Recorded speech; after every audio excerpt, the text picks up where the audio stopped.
नमस्कार दर्शक बंधु मु प्रदीप आपण मानक स्वागत करुच्ची आज आउ एक नुआ भिडियो तो सुभद्रा योजनार हिताधिकारी मानक पई गोटे बहुत बड़ इंपोर्टाट अपडेट रही आपण मैंने समस्ते जानिथिबे आसंता 22 तारिख अर्थात गुरुवार दिन सुभद्रा योजनार जो मैंने नुआ करी आवेदन करछंती एवं पूर्वर जदि आपण मैंने प्रथम एवं द्वितीय किस्ती रे सुभद्रा योजनार टंका पाई नांती ता सहित जदि आपण मानकर सुभद्रा योजना रे कौनसी भूल रिजन देखाई आपण मानक रिजेक्ट करा जायतिला ताले सेमानकु पुणी थरे सुभद्रा योजनार जो किस्तीर टंका मिलवा पई जाउची।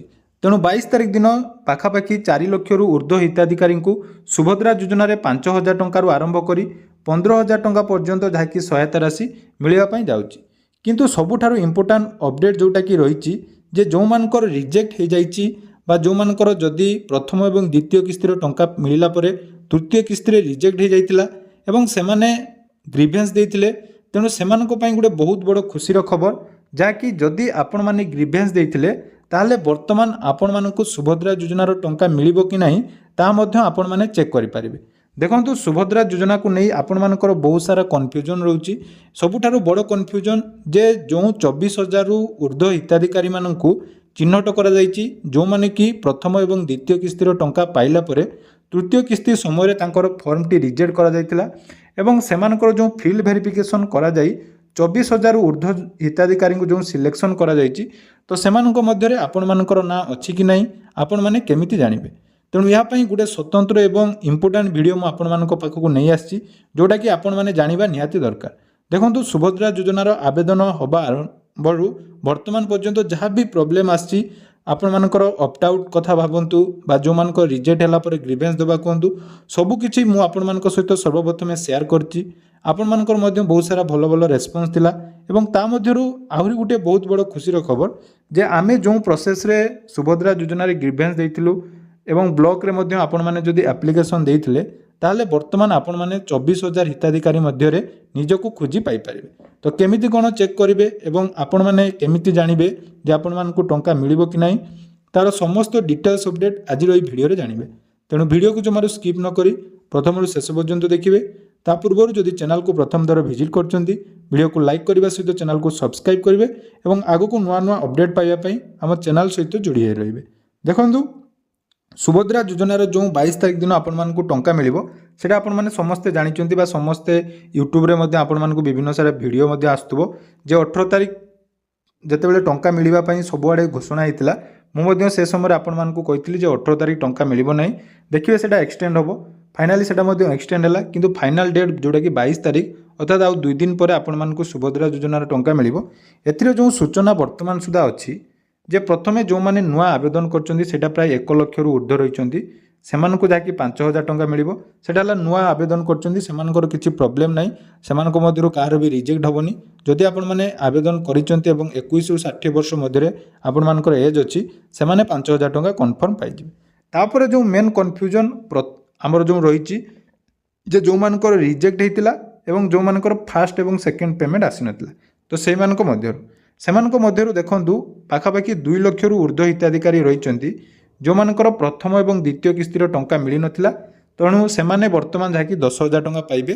जदि आपण माने तृतीय किस्तीर टंका पाइछन्ती प्रथम एवं द्वितीय किस्तीर टंका पाइ नाहंती ताले आपण मानकु जहाँकि 10,000 टंका मिलिबो एवं ता ठारो सबुठारो जोटा कि इंपोर्टेंट जे पाखापाखि जो 2 लाख रु अधिक हिताधिकारी मानकर रिजेक्ट हेतिला तो सेटा पाखापाखि आपण मानकर 2 लाख नुहे पाखापाखि प्राय 15 रु 16 लाख हिताधिकारी रिजेक्ट हेतिले तो ता भितर जदि आपण मानकर ना थिला एवं भूल कारण दर्शाई आपण मानकु जदि रिजेक्ट करा जायतिला ताले आपण माने निहाती ऑनलाइन ले ग्रीवेंस देथिबे एवं ऑनलाइन ले ग्रीवेंस देला परे आपण माने गुटे कन्फ्यूजन रहउची जे ग्रीवेंस टा हमर अप्रूव होउची कि नाही जेहेतु 24,000 नुआ हिताधिकारी को जो मानकर रिजेक्ट होला परे तांको शामिल करा जायची तो आपण मानकर मेन कन्फ्यूजन जे आपण मानको शामिल करा जायची कि नाही ता आपण माने केमिति जानिबे। ता पूर्व देखंतु मु आपण मानको दुईटा खुशीर खबर दउची जे ऑलरेडी आम जो मानकर ऑनलाइन ले ग्रीवेंस देइतिलु सेमानक मध्यरु बहुत जनकर जाकी ऑनलाइन अप्रूव होईची एवं जो माने ऑफलाइन ले जाई ब्लॉक ऑफिस रे निज निजर फॉर्म सबमिट करथिले सेमानकर मध्य फील्ड वेरिफिकेशन करा जाईची एवं तांकु मध्य एठी शामिल करा जाउची। आपण माने निहाती एटा कन्फ्यूजन ले थिबे जे शामिल हेईची कि नाही आपण माने केमिति जानिबे तार मध्य मु लाइव प्रूफ आपण मानकु देखौची। ଦେଖିପାରୁଥିବେ ଏଠି ମୁଁ ଆପଣମାନଙ୍କୁ ଗୋଟିଏ ଯାଇକି ଦେଖାଉଛି ଯେଉଁଟାକି ଆପଣମାନେ ଦେଖିପାରୁଥିବେ ଯେ ପ୍ରଥମ ଦୁଇଟି କିସ୍ତିର ଟଙ୍କା ତାଙ୍କର ଆପ୍ରୁଭ୍ ହେଇଛି ଏବଂ ତାଙ୍କର ଟଙ୍କା ଯାହାକି ମିଳିଥିଲା, କିନ୍ତୁ ଯେତେବେଳେ ଥାର୍ଡ଼ ଇନଷ୍ଟଲମେଣ୍ଟ ଆସିଥିଲା ସେଠି ଆପଣମାନଙ୍କର ରିଜେକ୍ଟ ହେଇଯାଇଥିଲା। ଏଠି ଆପଣମାନେ ଦେଖିବେ ତାଙ୍କର ଆବେଦନର ସ୍ଥିତି ଯଦି ଚେକ୍ କଲା ପରେ ମୁଁ ବହୁତ ସାରା ସ୍କ୍ରିନଶଟ୍ ମଧ୍ୟ ଆପଣମାନଙ୍କୁ ଦେଖେଇବି, ଯେଉଁଟାକି ଆଜି ହିଁ ମୁଁ ଆପଣମାନଙ୍କ ପାଇଁ ସମସ୍ତଙ୍କର ଯେଉଁମାନଙ୍କର ଆମେ ଗ୍ରିଭେନ୍ସ ଦେଇଥିଲୁ ସମସ୍ତଙ୍କର ଭେରିଫିକେସନ୍ କଲା ପରେ ଯେଉଁ ଅପଡେଟ୍ଟି ମୁଁ ଆପଣମାନଙ୍କୁ ଦେଉଛି। ଦେଖିପାରୁଥିବେ ପ୍ରଥମ ଦୁଇଟି ପେମେଣ୍ଟ, ଗୋଟିଏ 24/11/2024 ଆସିଥିଲା, ଆଉ ଗୋଟିଏ ଆପଣମାନଙ୍କର 8/3/2025 ଆସିଥିଲା। ଏବଂ ପେମେଣ୍ଟ ଯେଉଁଟାକି ଆସିଥିଲା ଦେଖିପାରୁଥିବେ ଏଠି କ'ଣ ଅଛି ନା ଗୋଟିଏ ରହିଛି ଏପ୍ରୁଭ୍ ଏବଂ ବର୍ତ୍ତମାନ ସେଇଟା କ'ଣ ରହିଛି ଦେଖନ୍ତୁ ଅଣ୍ଡର ପ୍ରୋସେସ୍। ଅର୍ଥାତ୍ ଏଠି ଆପଣମାନଙ୍କର କ'ଣ ହେଇଛି ନା ସେ ଯେଉଁ ଗ୍ରିଭେନ୍ସ ଆପଣମାନଙ୍କର ବ୍ଲକ ଅଫିସକୁ ଯାଇ ଦେଇଥିଲେ, ତ ତାଙ୍କର ଗ୍ରିଭେନ୍ସ ଦେଲା ପରେ ବର୍ତ୍ତମାନ ତାଙ୍କର ଗ୍ରିଭେନ୍ସଟି ଏପ୍ରୁଭ୍ ହେଇଯାଇଛି। ତେଣୁ ଏପ୍ରୁଭ୍ ହେଲା ପରେ ଦେଖନ୍ତୁ ଆପଣମାନେ ଜାଣିଥିବେ ଯେଉଁମାନେ ନୂଆ ଆବେଦନ କରିଥିବେ ତାଙ୍କର ମଧ୍ୟ ଅଣ୍ଡର ପ୍ରୋସେସ୍ ଥାଏ। ପେମେଣ୍ଟ ଆସିଲା ପରେ ଏଇଟା ଯାଇକି ଏପ୍ରୁଭ୍ ବୋଲି ଲେଖା ହୁଏ। ତ ତାଙ୍କର ମଧ୍ୟ ସମାନ ଯେଉଁଟାକି ତାଙ୍କର ରାସନ କାର୍ଡ଼ ଥିଲା କିନ୍ତୁ ବିନା ରାସନ କାର୍ଡ଼ ପାଇଁ ତାଙ୍କର ରିଜେକ୍ଟ କରାଯାଇଥିଲା, କିନ୍ତୁ ବର୍ତ୍ତମାନ ଦେଖନ୍ତୁ ତାଙ୍କର ଥାର୍ଡ଼ ଇନଷ୍ଟଲମେଣ୍ଟ ଯେଉଁଟାକି ପେଣ୍ଡିଂ ଥିଲା ଏବଂ ବର୍ତ୍ତମାନ ସେଇଟା ଅଣ୍ଡର ପ୍ରୋସେସ୍ ଦେଖାଉଛି। ଅର୍ଥାତ୍ ତାଙ୍କର ଯେଉଁ ରିଜେକ୍ଟ ହେଇଥିଲା ଏବଂ ଗ୍ରିଭେନ୍ସ ଏପ୍ରୁଭ୍ ହେଇଛି। ଏହା ସହିତ ଦେଖନ୍ତୁ ଆଉ ଗୋଟିଏ ମଧ୍ୟ ମୁଁ ଦେଖାଉଛି, ଏଠି ମଧ୍ୟ ଦେଖନ୍ତୁ ଆପଣମାନଙ୍କୁ ଆଉ ଗୋଟିଏ ଯେଉଁଟାକି ହିତାଧିକାରୀଙ୍କର ଡିଟେଲ୍ସ ଦେଖାଉଛି। ତାଙ୍କର ମଧ୍ୟ ଦେଖନ୍ତୁ ଦୁଇଟା ଏପ୍ରୁଭ୍ ହେଇଥିଲା ଏବଂ ଥାର୍ଡ଼ ପେମେଣ୍ଟ ତାଙ୍କର ଯେଉଁଟାକି ରିଜେକ୍ଟ ହେଇଯାଇଥିଲା।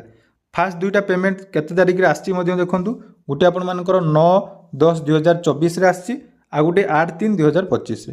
ତେଣୁ ତାପରେ ଯେଉଁ ପେମେଣ୍ଟଟା ଥାର୍ଡ଼ ଇନଷ୍ଟଲମେଣ୍ଟ ଆସିଥିଲା ସେ ଥାର୍ଡ଼ ଇନଷ୍ଟଲମେଣ୍ଟର ଟଙ୍କା ସେ ପାଇନଥିଲେ, ଯେଉଁଟାକି ଅଗଷ୍ଟ ମାସେ ଆସିଥିଲା।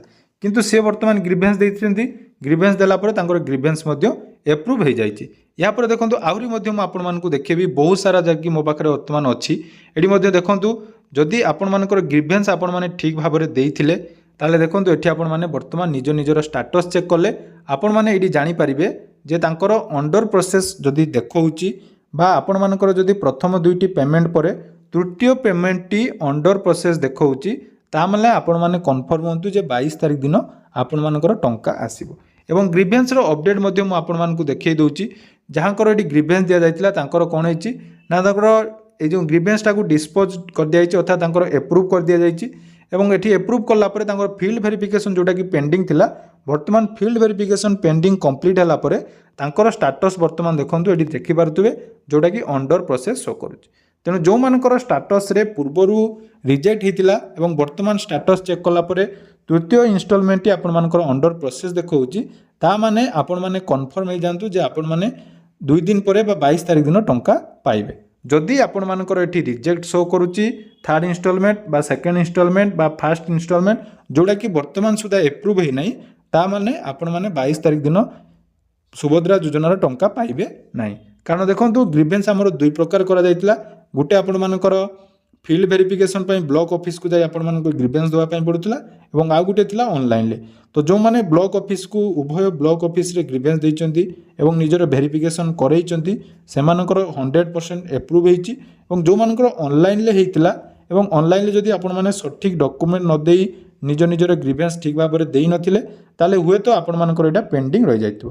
କିନ୍ତୁ ଫାଇନାଲି ଦେଖନ୍ତୁ ସୁଭଦ୍ରା ଯୋଜନାରେ ଯେଉଁମାନଙ୍କର ଗ୍ରିଭେନ୍ସ ଦିଆଯାଇଥିଲା ବର୍ତ୍ତମାନ ଗ୍ରିଭେନ୍ସର ଯେଉଁଟାକି ଏପ୍ରୁଭ୍ ମଧ୍ୟ ହେଇଯାଇଛି।